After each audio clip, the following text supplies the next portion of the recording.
শবে কদরের রাতের নামাজের নিয়ম কি? শবে কদরের রাতের নামাজের কি নিয়ম? কয় রাকাত পড়বেন? প্রথম রাকাতে কোন সূরা পড়বেন, কতবার পড়বেন? দ্বিতীয় রাকাতে কোন সূরা পড়বেন, কত রাকাত পড়বেন? জানা আছে তো আপনাদের? জানা নাই? একজনও জানেন না? ইন্না লিল্লাহি ওয়া ইন্না ইলাইহি রাজিউন।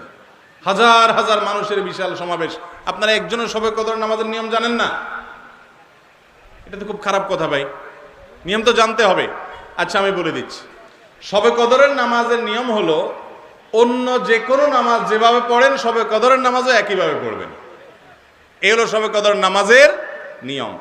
এমন কোনো কথা নাই যে শবে কদরের নামাজে প্রথম রাকাতে সূরা ফাতিহার পর অমুক সূরা এতবার পড়তে হবে, দ্বিতীয় রাকাতে ততবার পড়তে হবে, এরকম কোনো কথা কোরআন হাদিসে, এগুলা মন গড়া বিভিন্ন সিস্টেম, বিভিন্ন পদ্ধতির কথা, বিভিন্ন আপনার বাজারে নামাজ শিক্ষার বই নামে অনেক বই আছে, সব বই না, কিছু কিছু বই আছে, এইসব বইতে শবে কদরের নামাজ এত রাকাত, প্রথম রাকাতের এই নিয়ম, দ্বিতীয় রাকাতের ওই নিয়ম, এরকম বিভিন্ন কথা বলা আছে। এগুলো সব ভিত্তিহীন, মন গড়া, এগুলো কোরআন হাদিসে নাই। কোরআন হাদিসে লাইলাতুল কদরে অন্য রাতের মতো আপনি নামাজ পড়বেন, একটু লম্বা সময় নিয়ে পড়বেন।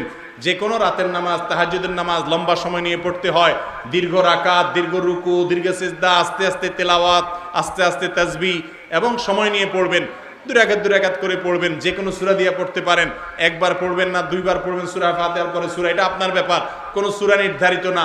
আপনি লাইলাতুল কদরের একটা জিনিস নির্ধারিত, সেটা হলো একটা দোয়া হাদিসে বর্ণিত হয়েছে, আম্মা জানা আয়েশা রাদিয়াল্লাহু তাআলা আনহাকে নবী করিম সাল্লাল্লাহু আলাইহি সাল্লাম শিক্ষা দিয়েছেন, তুমি যদি লাইলাতুল কদর পাও তাহলে দোয়া করবা। কি দোয়া? আল্লাহুম্মা ইন্নাকা আফুউন তুহিব্বুল আফওয়া ফাআফু আন্নী। আল্লাহ আপনি ক্ষমাশীল, ক্ষমা করতে ভালোবাসেন, অতএব আমাকে ক্ষমা করে দেন। ক্ষমা করতে ভালোবাসেন, অতএব আমাকে ক্ষমা করে দেন।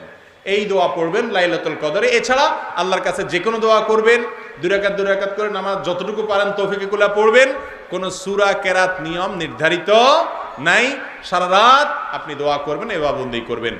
আর এই শবে কদর পাওয়ার জন্য, শবে কদরের ইবাদতের আশায় রমজানের শেষ রাতে, শেষ 10 রাতের সবগুলোতে, বিশেষ করে বেজরগুলোতে বেশি বেশি করে করবেন।